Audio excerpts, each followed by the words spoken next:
40 km de long.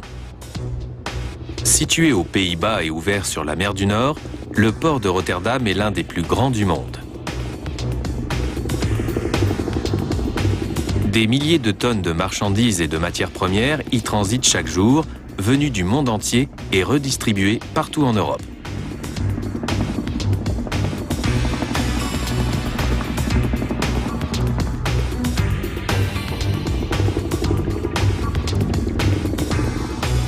La gestion de cette quantité colossale de marchandises exige une infrastructure et une logistique exceptionnelles. Le World Port Center, la tour de contrôle du port.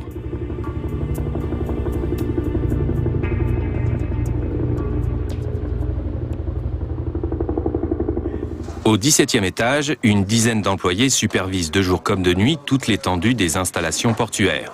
Ils coordonnent également le trafic particulièrement intense.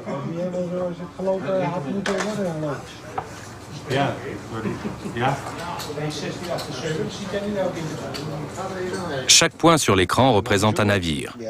Les pilotes orchestrent des centaines d'entrées et de sorties par jour.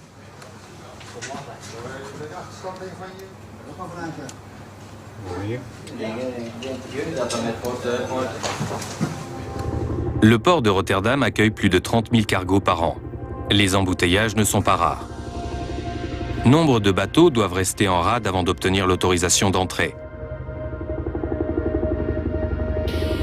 Quand les terminaux du port sont surchargés de travail, l'attente peut durer plusieurs jours. Et chaque jour d'attente coûte très cher à l'armateur. Un agrandissement s'impose.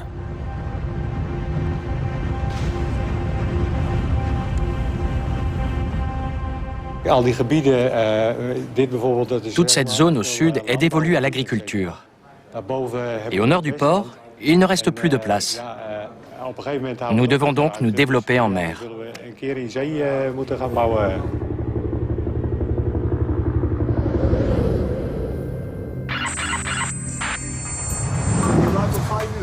À 30 km du World Port Center, de nouvelles zones ont ainsi été gagnées sur la mer à grand renfort de tonnes de sable.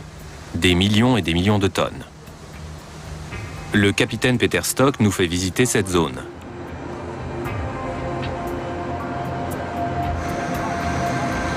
Elle accueille l'un des plus grands terminaux à conteneurs au monde. Et ce terminal est déjà saturé.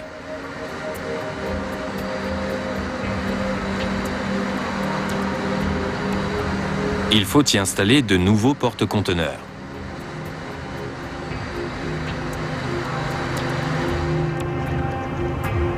Les voilà.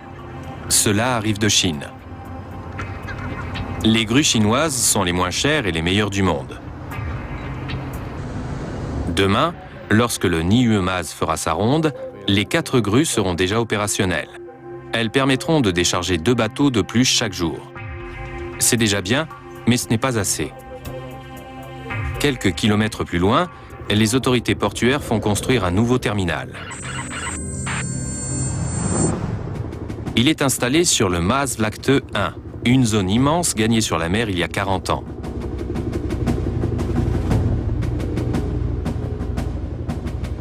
Baptisé Euromax, le nouveau terminal à conteneurs coûtera plusieurs milliards d'euros. Les premiers cargos pourront accoster dès 2008.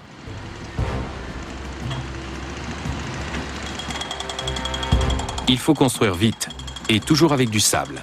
Le sable est idéal. Il est très stable pour le type d'équipement que nous installons ici. Cette langue de sable accueillera l'un des plus grands terminaux à conteneurs au monde. 2 km de quais, chaque jour plus de 20 000 caisses en acier et des milliers de tonnes de marchandises.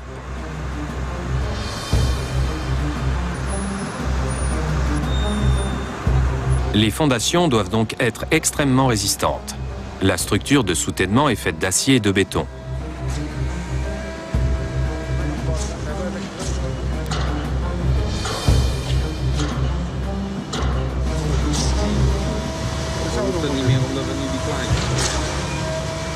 Les ouvriers construisent une section de 21 mètres tous les 3 jours.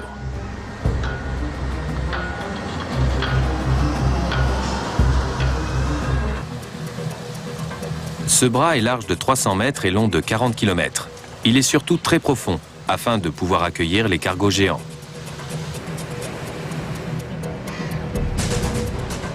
Il confère au port de Rotterdam un gros avantage sur bien d'autres ports européens. Il n'est pas directement situé sur la mer. Il est relié aux cours d'eau de toute l'Europe via le Rhin et la Meuse. Et un dense réseau de chemins de fer et de routes le relie aux principaux centres industriels des pays limitrophes.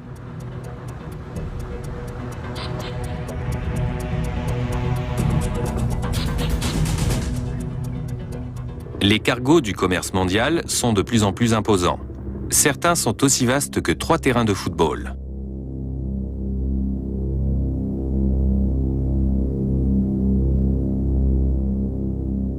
Ce colosse transporte 8000 conteneurs. Il s'approche du terminal Delta.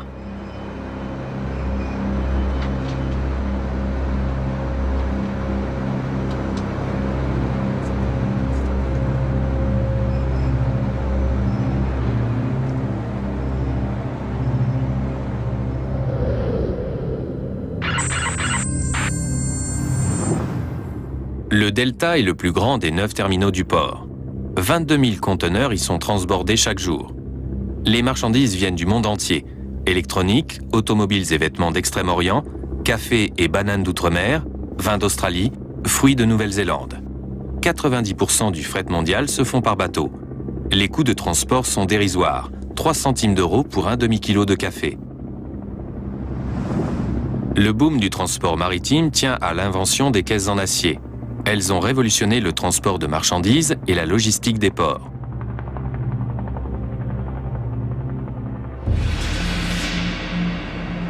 Les ports modernes sont devenus des centres pilotés par ordinateur. On n'y voit plus guère d'humains. Pourtant, ces terminaux donnaient autrefois du travail à des milliers de dockers. La haute technologie portuaire s'est rationalisée. Grâce à cela, le transport maritime est meilleur marché.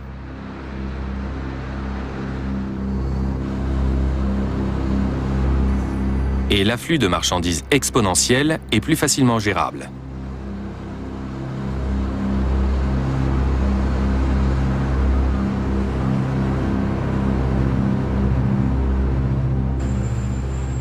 Ces camions diesel sont pilotés automatiquement via un réseau de transpondeurs installés dans le macadam.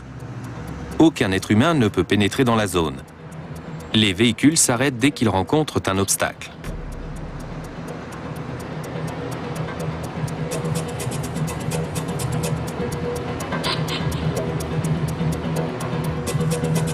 Mais comment faire quand ça coince?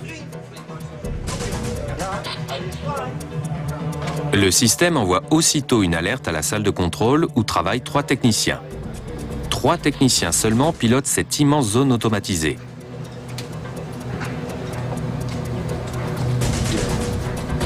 Le contrôle humain reste incontournable.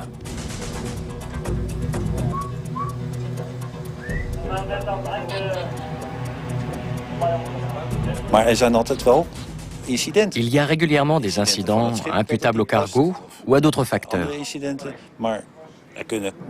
C'est là que nous intervenons.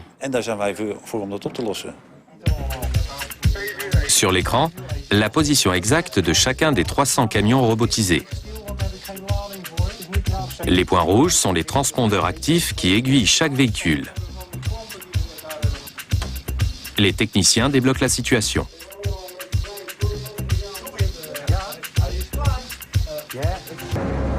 Un nouveau cargo s'est amarré au quai du terminal. Le programme de déchargement automatique est lancé. Informatisé, bien sûr.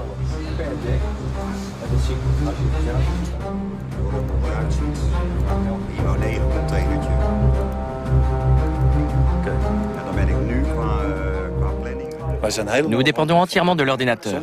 Sans ordinateur, on ne peut rien faire. Il y a 10 000 conteneurs sur le quai, seul l'ordinateur les a tous en tête. Certes, mais il faut lui donner de la matière. Et les paramètres à entrer sont nombreux.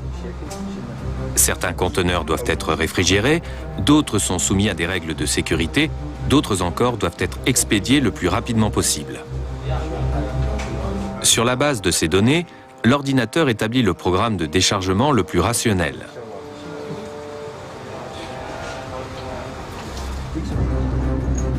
Les informations sont transmises au portiqueur juché à 40 mètres du sol. Les mouvements de la grue sont définis par l'ordinateur au millimètre près.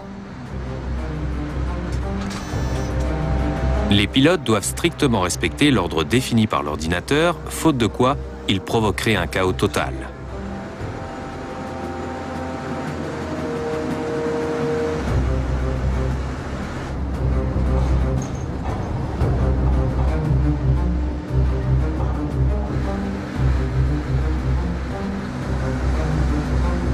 Chaque équipe manutentionne 30 conteneurs par heure.